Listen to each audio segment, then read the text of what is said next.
mudah-mudahan segera selesai program S3 ini tepat pada waktunya. Amin. Iya, Bapak Ibu, agar syukur kita diwujudkan dengan benar melalui proses ini dengan bertanggung jawab sehingga proses ini dilalui dan selesai pada waktu yang di standar, pada waktu yang tepat. Amin. Teman-teman Amin. kita yang belum diberi kesempatan untuk mengikuti takhuluk bihulukilah formal sekalipun, alhamdulillah sebagaimana kita mereka pun sebagaimana kita itu memperoleh proses takhuluk bihulukilah di non formal dan informal. Artinya kalau bisa saya bahasakan adalah takhuluk bihulukilah itu adalah proses perjalanan panjang hidup dan kehidupan kita dimanapun kita berada bersama siapapun, baik bersama seluruh makhluk Allah dalam konteks komunikasi dan interaksinya ataupun bersama hanya diri kita dengan Allah Subhanahu Wa Taala, komunikasi dan interaksi. Bapak Ibu sekalian, mari kita manai itu konteks takhuluk bihulukilah sehingga di seluruh waktu, karena kita memaknai dan mendefinisikan itu proses agar kita memiliki akhlak yang Allah tuntunkan dalam Al-Quran Sunnah dan ayat-ayat kauniyah, jadi kita tidak membatasi harus dengan misal begini, takhuluk bikhulukilah itu dengan zikir tertentu dan zikirnya itu misal hanya 15 menit gitu. Itu kan terlalu reduksi menurut saya, terlalu mereduksi gitu. Lebih bijak kalau memaknai takholuk bihulukilah itu proses panjang di seluruh perjalanan panjang hidup dan kehidupan kita, dibangunnya, ditidurnya, diduduknya, diberbaringnya, diberdirinya, diberlarinya, dinyetirnya, diragi ngobrolnya, diragi kontemplasinya, di formalnya, di informalnya, di non formal, seluruh pada saat mengerjakan apapun, mari kita mana itu takholuk bihulukilah. Proses untuk melekatkan akhlak yang Allah tuntunkan dalam Al-Quran dan Sunnah pada diri kita dan ikhtiar kita jihad fisabilillah. Eh, mohon dengan segala kerendahan hati saya memaknainya ini apa namanya substantif, tidak makna letterlek. Karena kalau kalau makna letterlek diantaranya adalah ada tahapan satu, misal masuk tasawuf gitu ya, ada toriko, ada makom itu iya Bapak Ibu. Tapi mari kita manai seluas mungkin. Jika pun kita belum masuk toriko itu, belum masuk suluk itu, kita bisa loh melakukan proses taholuk bihulukillah sesuai dengan konteks kita gitu. Agar tidak lepas perjalanan hidup itu dari apa yang Allah tuntunkan.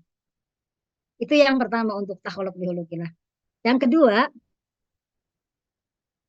eh, karena taholuk bihulukillah itu konteksnya proses Bapak Ibu, maka boleh kita mendefinisikan takholuk bihulukilah itu adalah makna pendidikan Islam, Islamic education yang substantif. Jadi Islamic education is takholuk bihulukilah. Maksud saya adalah proses pendidikan Islam itu substansinya adalah bagaimana caranya melekatkan akhlak-akhlak yang Allah tuntunkan dalam Al-Quran dan Sunnah serta ayat-ayat kauniyah. Saya selalu akan menyertakan ayat-ayat kauniyah Bapak Ibu. Karena ayat-ayat Allah itu bukan hanya kauliyah. Kita terkadang saat saat berhadapan dengan teks kauniyah, dengan alam semesta, padahal itu teks Allah Subhanahu wa taala, itu kalam Allah Bapak Ibu, tapi kalamnya bentuknya alam semesta, bukan kaul firmannya, tapi kaun. Nah, boleh jadi eh, alat baca kita tentang ayat kauniyah itu tidak sesistematis, tidak terstruktur alat baca kita terhadap teks kauliah. Kalau teks kauliah kan jelas kitabnya, eh, hadis jelas hadisnya, cara bacanya jelas, terjemahnya jelas, tafsirnya jelas begitu. Sementara ayat kauniyah itu bertebaran minal masyriq wal maghrib, antara barat, timur, utara, selatan, atas, bawah, dan kita tak tahu batasnya gitu. Makanya batasan ayat kauniyah adalah sejauh yang bisa kita jangkau, baik oleh panca indera, oleh alam pikiran kita yang abstrak, karena akal itu bisa melampaui daya tangkap panca indera, atau oleh kolbu, karena kolbu itu bisa melampaui daya tangkap akal dan daya tangkap panca indera. Dan ini pun akhirnya bergantung pada apa namanya kualitas setiap diri mengasah tiga potensi itu, mengasah panca inderanya. Kan ada orang berpanca indera, tapi dia tidak punya fokus. Jadi ketika ditanya, misal saya nanya ke Bang Wildan, Bang, coba Bang sebutkan dari Cibiru ke Cileunyi ada apa aja Bang? Gitu.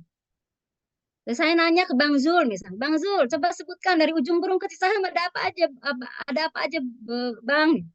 Bu Mada, Pak Selamat, saya hanya akan sebut namanya yang on cam saja ya. Pak Suhendri, Bu Meli, siapa lagi? Bu Nadia, Pak Munasir.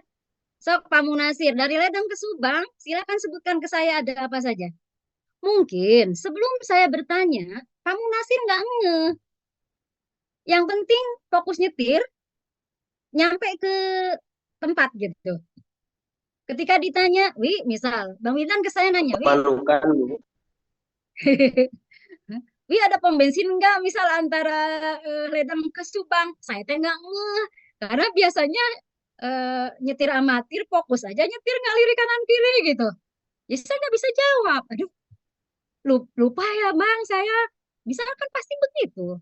Tapi kalau Bang Wildan ke saya sebelum saya berangkat pesan, Wi, nanti pada saat kamu nyetir dari Bandung ke Subang, kamu silahkan eh, apa namanya lihat gitu, misal ada ini, ada ini, ada ini, ada ini, ada ini. Nanti kan saya bisa sebutkan. Gitu. Nah, cara baca teks alam semesta karena memang pagunya, memang pedomannya substantif, Bapak Ibu, tidak terstruktur baca Al-Quran dan hadis yang ada teksnya. Padahal itu ayat Allah.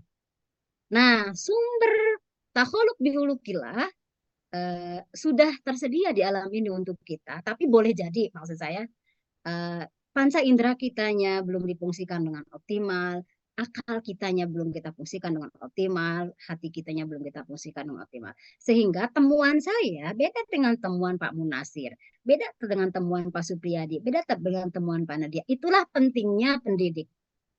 Dan pentingnya di pendidik ada proses takholuk bihulukilah serta mau'idhah hasanah. Sekarang saya pindah ke mau'idhah hasanah. Bapak Ibu, mau itu hasanah, kemudian jadilhum bilati ya ahsan, apalagi ya, yang sifatnya watawasau bihaq watawasau bisob gitu.